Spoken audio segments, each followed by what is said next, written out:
Hi everyone and welcome to Mr. Nightbleed. Before we dive into tonight's story, here's something interesting. Did you know that people who click subscribe are way more likely to actually finish the story and not get distracted? It's like your brain locks in for the ride. So go ahead, hit that subscribe button right now and let YouTube keep serving you more of these dark tales every night. Also, drop a comment below telling me where you're watching from and what time it is there. I love seeing how far these stories travel. Now, let's begin.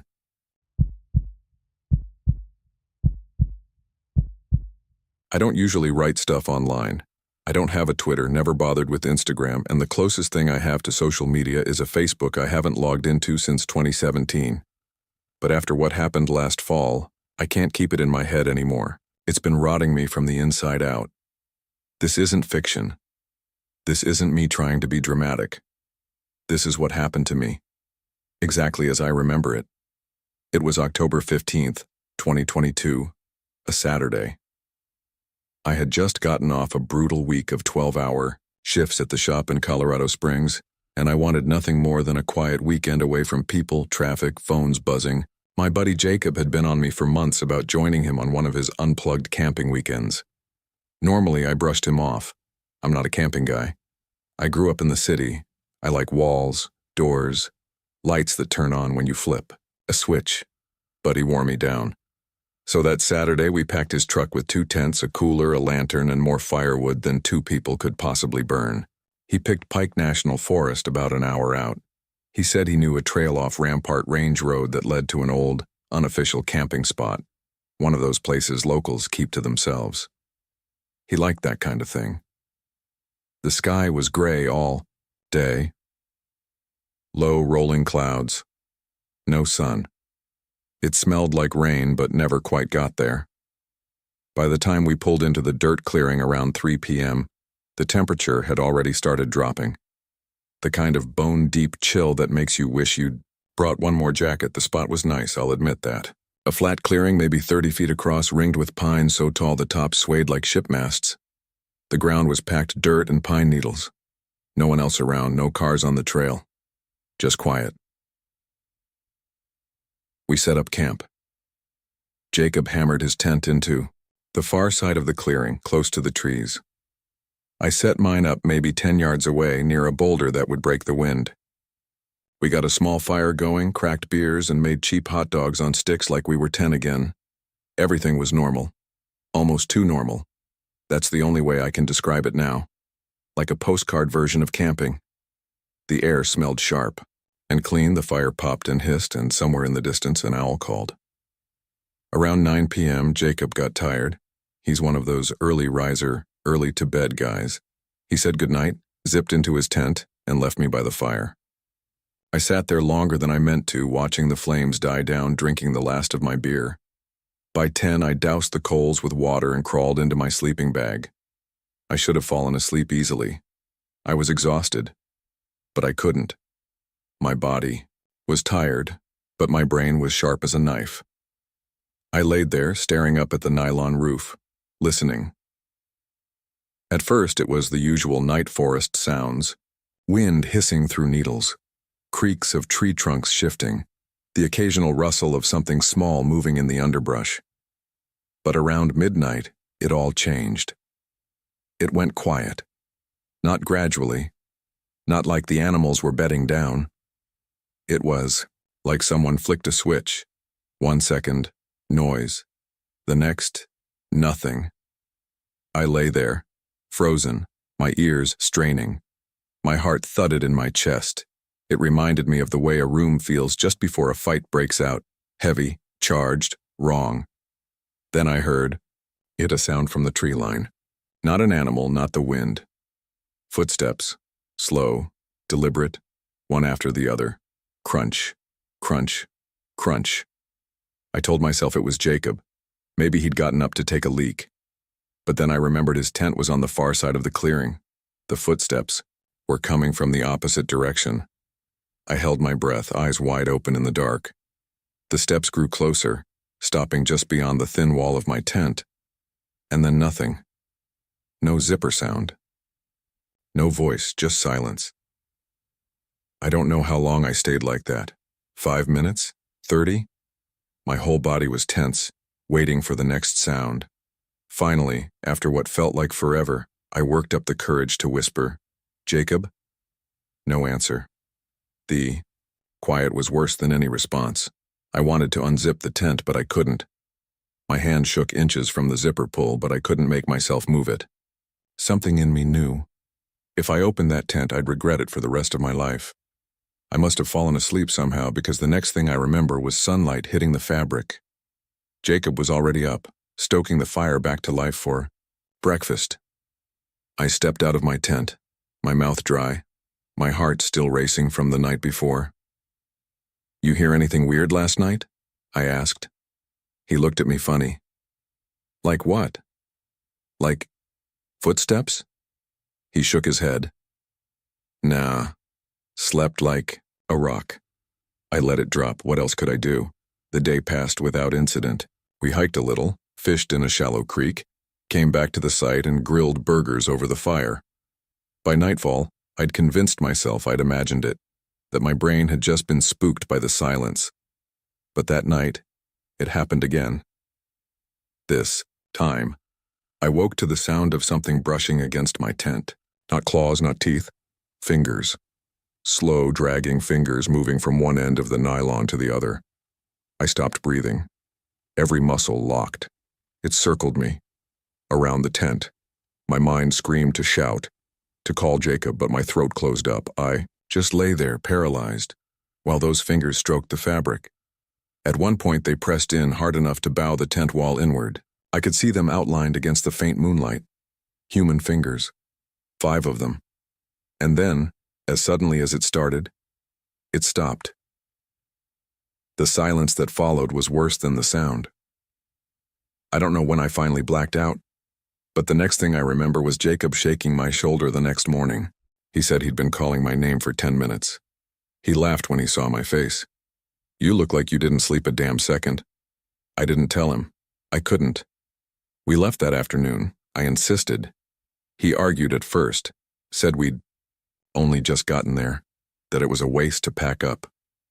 But something in my voice must have gotten through because he gave in. We drove back in silence. That night, in my own bed, I thought I'd be safe. 4 walls, a locked door, the hum of the fridge in the next room. But just after 3 a.m., I woke up. The house was silent, and from the dark corner of my bedroom, I heard it. Crunch, crunch. Slow footsteps, moving closer.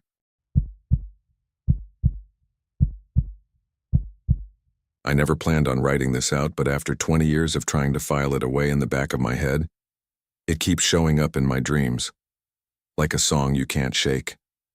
I figure maybe if I put it down in words, I'll finally stop waking, up at 2:17 a.m., staring at the ceiling with that sound still in my ears. It was June 2003, the tail end of my sophomore year of college.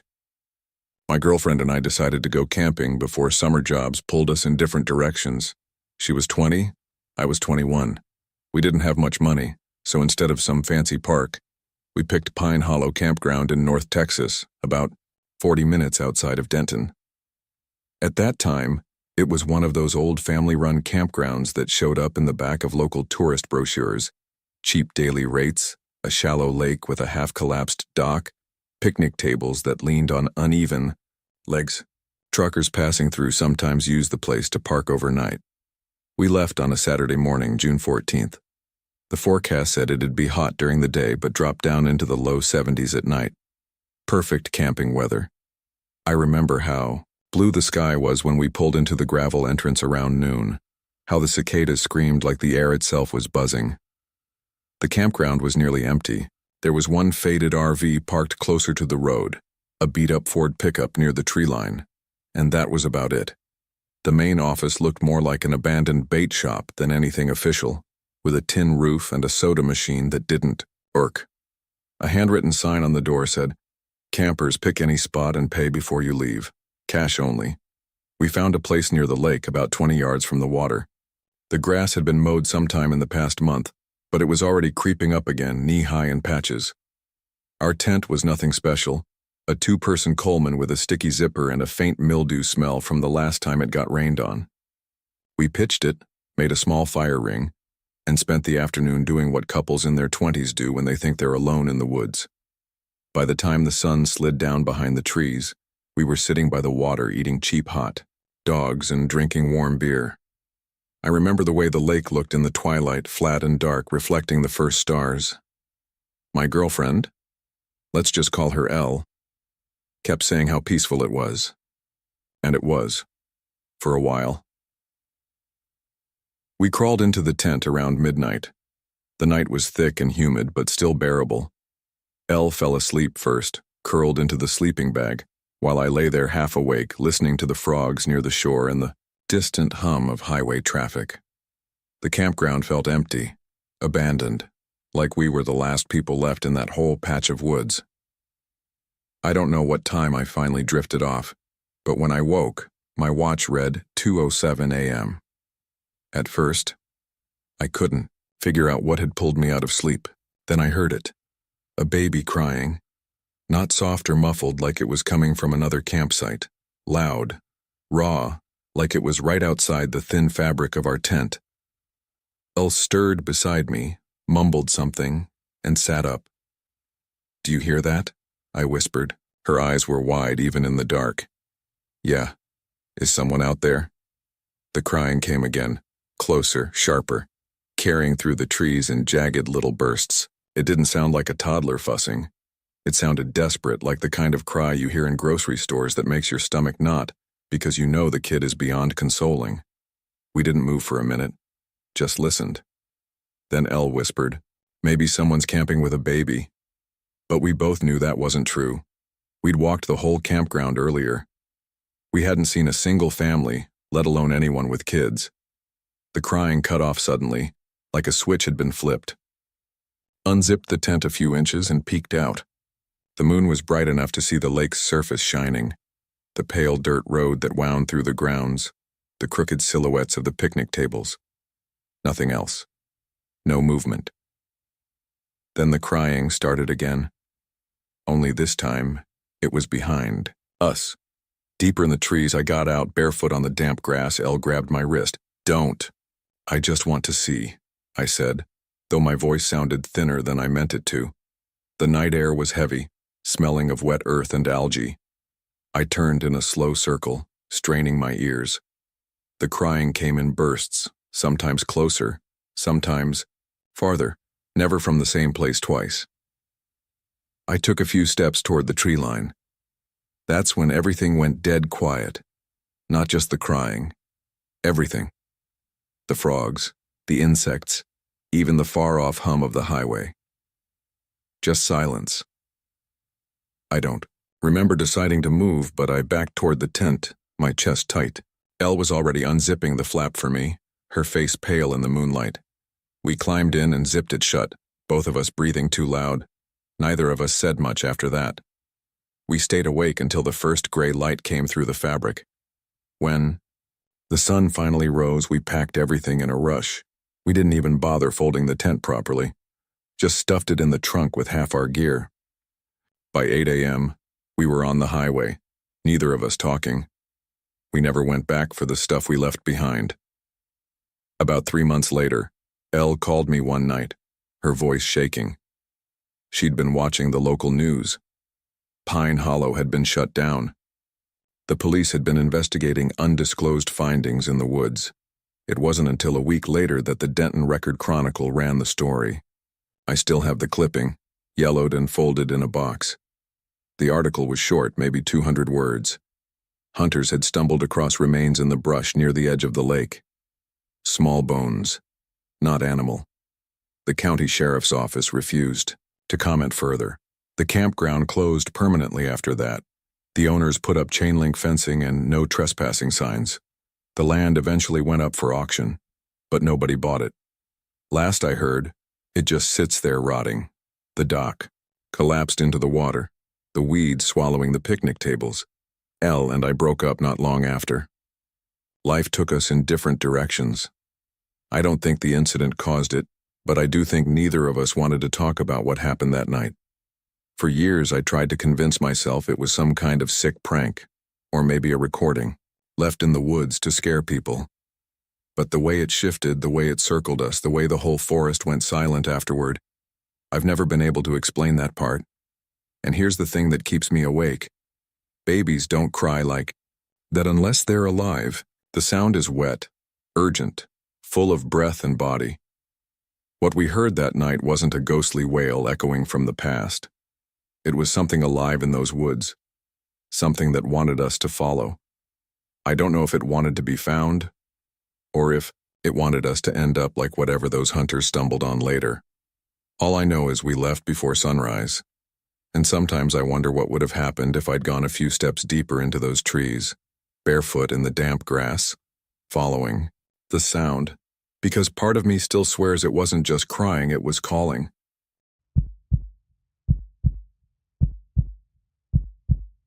I don't tell this story often, not because I've forgotten the details, but because every time I start, I can almost smell that pine-soaked air again, hear the crickets buzzing, and feel that sick weight in my chest when we realize something was wrong. It's been nearly 4 decades since it happened, but Yosemite has never left me. More accurately, I've never left Yosemite. A part of me is still up there, frozen in the dark, waiting for a sound that never came. It was August of 1987, late summer, the last stretch of freedom before we all had to head back to college. I was 21, sunburnt from a season of working construction in Sacramento, and looking forward to nothing more than a weekend in the backcountry with my friends. There were 6 of us. Me, my girlfriend at the time, Melissa, my buddy Daniel, a wiry kid with glasses who loved bad jokes, 2 brothers named Mike and Aaron, and a quieter girl named Sarah who tagged along because she was dating Aaron. We weren't experienced hikers by any means, but Daniel had grown up camping with his family and convinced us that we didn't need a designated site. The best part of Yosemite isn't the roads or the lodges, he said that first night as we lugged our packs into the trees. It's the places where nobody goes.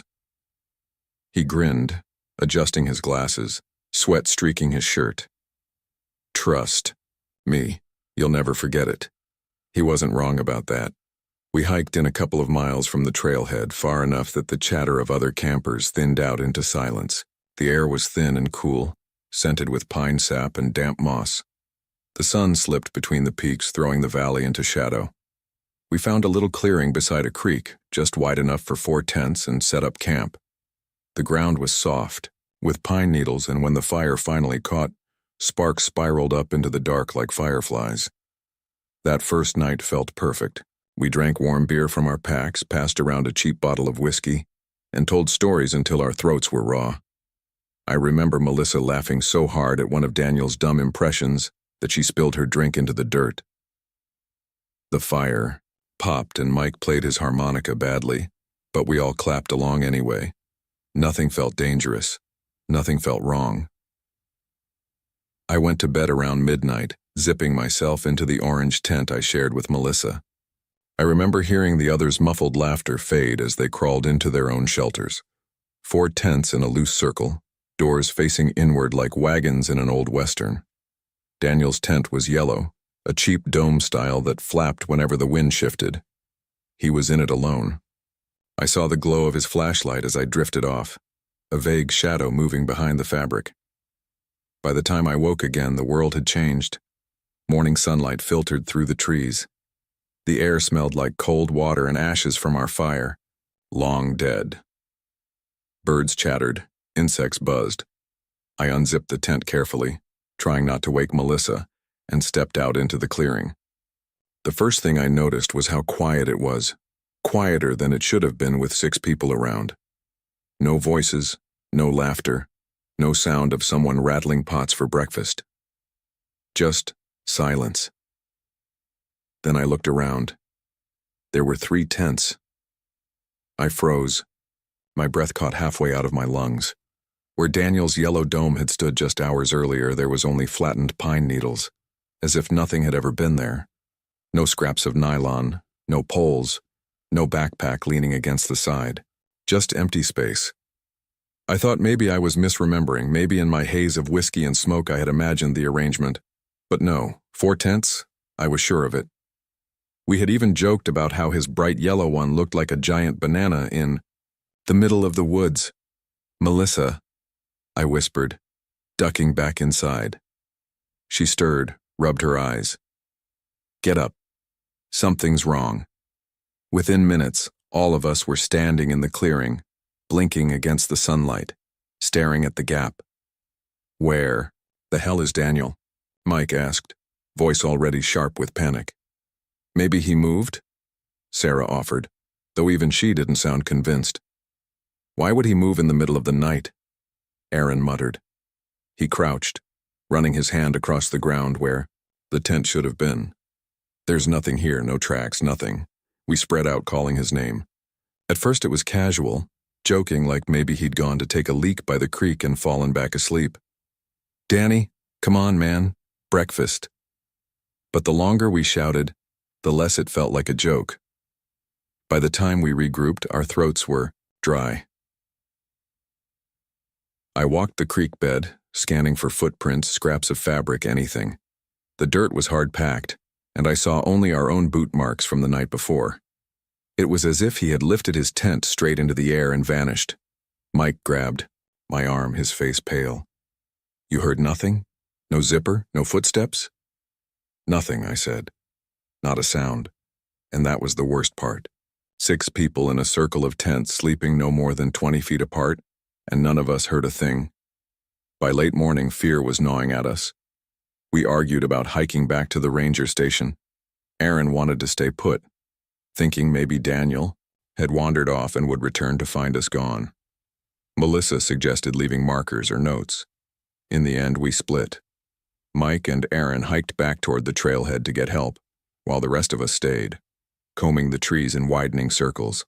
Hours passed. The sun climbed, then sagged again toward the peaks. My voice cracked from shouting his name. Every time I turned, I expected to see the flash of yellow nylon between the trees, or Daniel stumbling back with some wild story about getting lost. But nothing moved. Not even the deer we had seen the day before. It was as though the forest itself was holding its breath. By the time the rangers arrived that evening, the clearing looked exactly as it had when I first stepped out of the tent. 3 shelters, a cold fire pit, and a patch of flattened needles where Daniel's tent should have been. They questioned us separately, made notes, radioed for more men. Dogs were brought in. They scoured the forest for weeks. They found nothing. Not a shoe, not a sleeping bag, not even one of his dumb t-shirts with the faded band logos he always wore. Daniel was gone. We were sent home, hollow-eyed and shaken, our stories picked apart by investigators who looked at us like we were hiding something. My parents didn't believe me when I said I had heard nothing that night. Melissa and I broke up a few months later. She never wanted to talk about Yosemite again. Life moved forward, but a part of me stayed stuck in that clearing, staring at the empty space where a tent used to be. I didn't return to Yosemite until years later, sometime in the mid-90s. I thought maybe going back would help, that I could make peace with the place. I hiked a different trail, alone this time, carrying only a small pack. The forest looked the same, green, endless, indifferent. But as I lay in my tent that night, I felt an unease I couldn't shake. The wind shifted, and for a moment I swore I saw a faint yellow glow between the trees far off the trail, like the warm light of a lantern, or a flashlight bouncing against nylon. I didn't move. I didn't breathe. I just stared until it winked out, leaving me in the dark with my pounding heart. I left at dawn and never went back. Over the years, I've read stories online, people claiming to have seen strange tents deep in the backcountry, far from the marked trails. Some say they approach, but the tents vanish as they draw near like smoke scattering.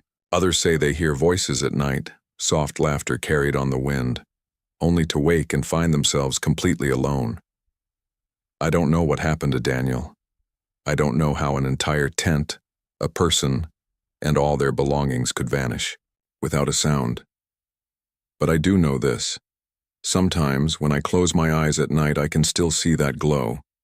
A yellow tent, lit from within, waiting in the dark. And I know, with a certainty that chills me, that if I ever stepped closer, it wouldn't vanish, it would open.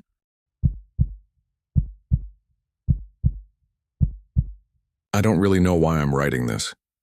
Maybe because it's been over a decade and I still can't sleep right when I hear certain sounds at night.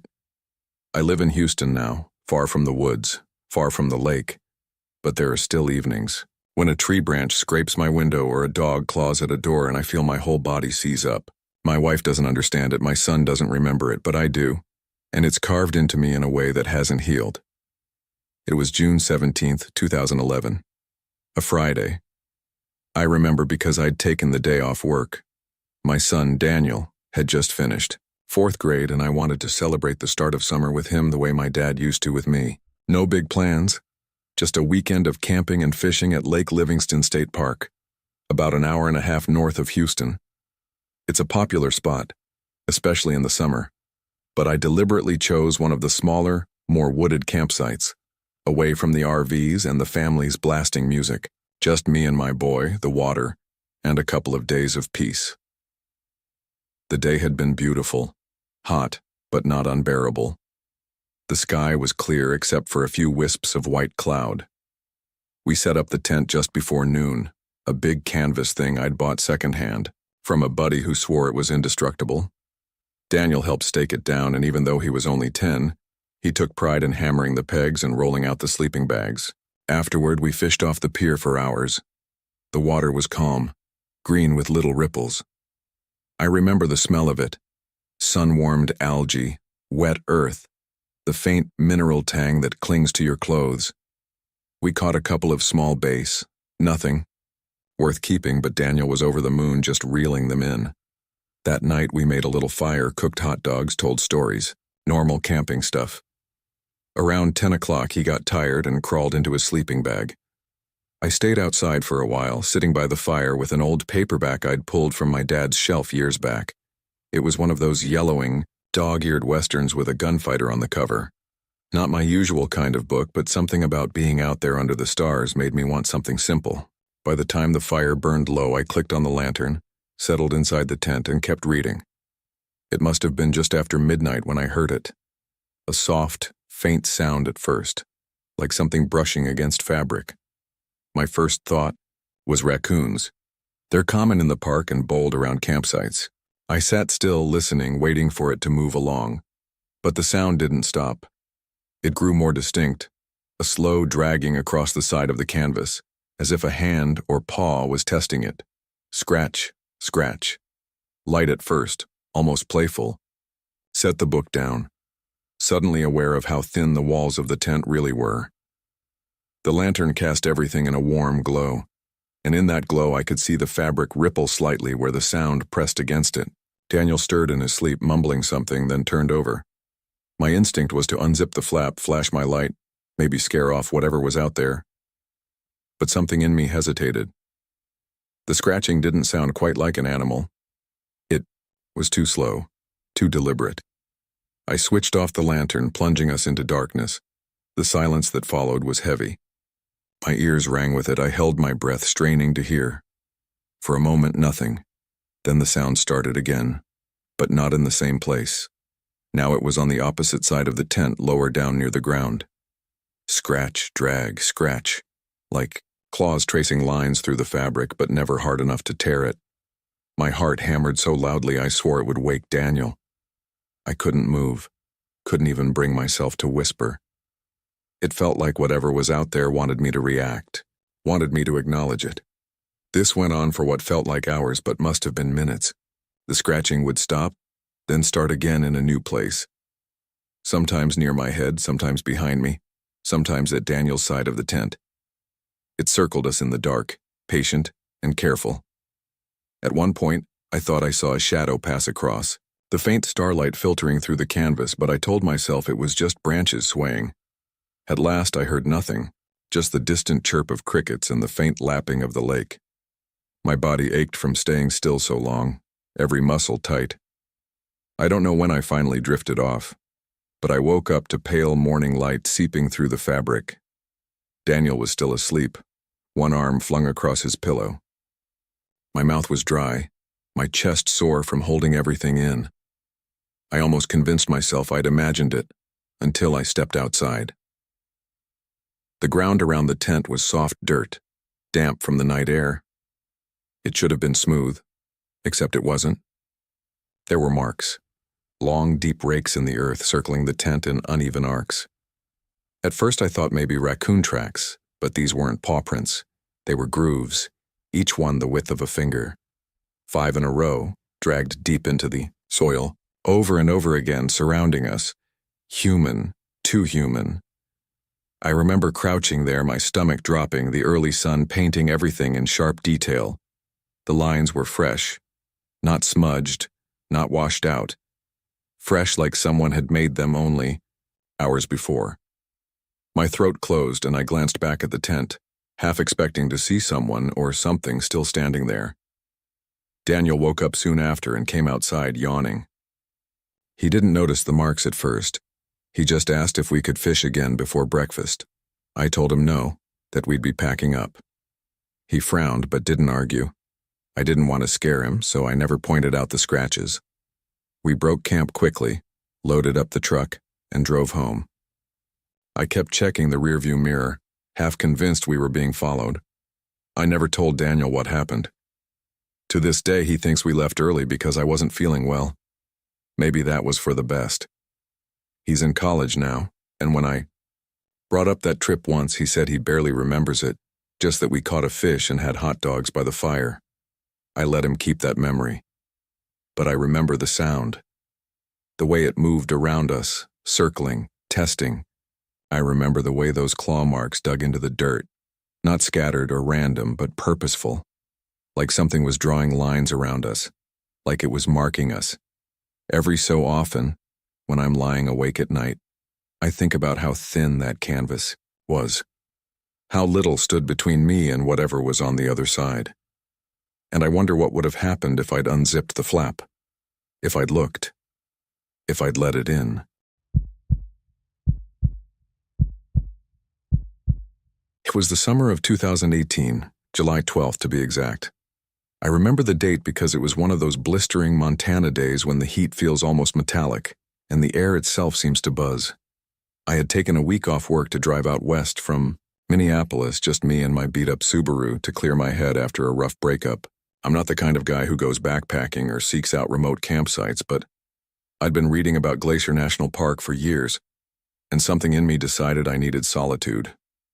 Space. Silence. I pulled into the park around 5 in the evening. The sun was still high, though the light had that late afternoon slant, softening the edges of the mountains in a way that made them look unreal, almost like a painting. A ranger at the entrance station handed me a pamphlet and pointed out a few backcountry campsites that weren't too crowded.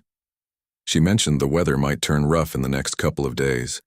Storms tend to come in sudden waves up there, but I just nodded, barely listening. I wanted isolation. By the time I parked at the small gravel pull-off near the trailhead, it was 6:10. My phone had already lost service, and the only sound was the distant hiss of wind sliding over the trees. I strapped on my pack heavier than it needed to be for just one night and started the slow climb. The trail was narrow, pressed in by thick stands of lodgepole pine. The smell was sharp, resinous, almost overwhelming at points. I passed one hiker coming down, a guy in his 50s with a bright orange vest and a battered hat. He smiled, said, "You'll have the place to yourself up there. No one stayed the last couple nights." I didn't think much of it then, but the way he said it stuck with me later, like it wasn't just a casual observation, but maybe a warning. It was 7:03 when I reached the clearing. I know because I checked my watch as I set my pack down. The site was simple: a fire ring of stones, a couple of weathered logs for sitting, and just beyond, a bare pole for food storage. Beyond that was the forest, dense and close, with only a narrow break that gave a view of the distant peaks glowing pink with the sinking sun. I pitched my small tent, boiled some ramen on my little stove, and settled in. For a while, everything felt right. Perfect, even. The sky dimmed to deep indigo.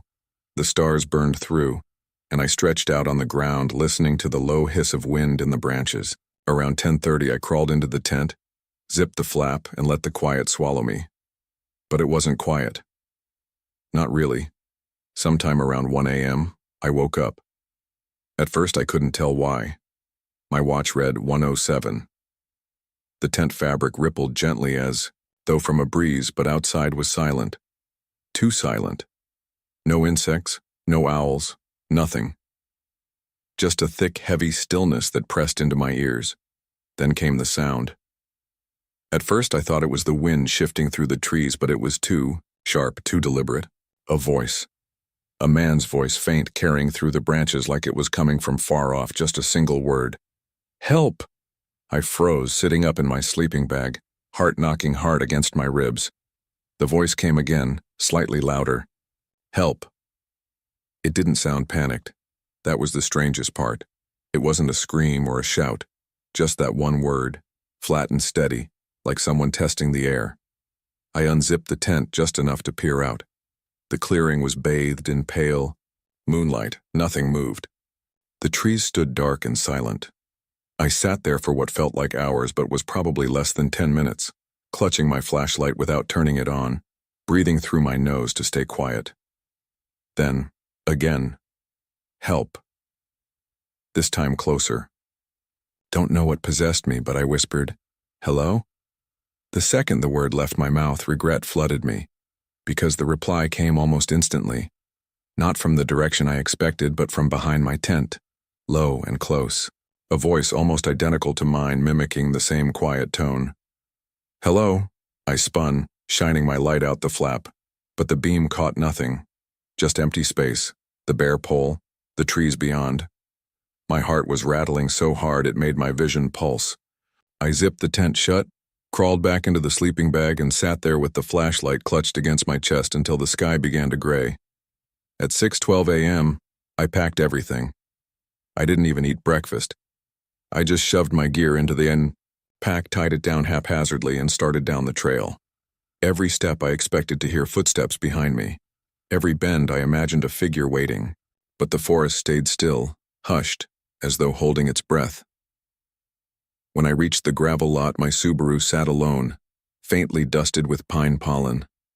I tossed my pack inside and slammed the door, heart still hammering. Here's the thing, though. I should have left right then. Driven out, found a diner, forced myself to laugh it off. But instead I just sat there, gripping the steering wheel, staring at the trailhead. Because from the trees, far enough back that I couldn't see anyone, but close enough the sound carried clear, came that same voice again. Help. Only, this time it wasn't far away. It wasn't faint. It was right at the tree line. I turned the key, peeled out down the gravel road, and didn't look back. I didn't tell anyone about it for a long time. Not until last year, when I stumbled across an old ranger's log online. 1974. A couple had camped near Glacier, same area I was in. A storm hit.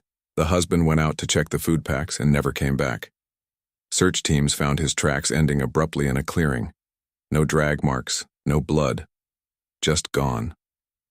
The wife swore she heard him calling for help all night, and hikers, even decades later, report the same thing. A man's voice, flat and steady, drifting from the trees. I still hear it sometimes. Not in the woods, but in my head when I'm alone at night. The exact tone, the exact pause. Help. Like it's waiting for me to answer again.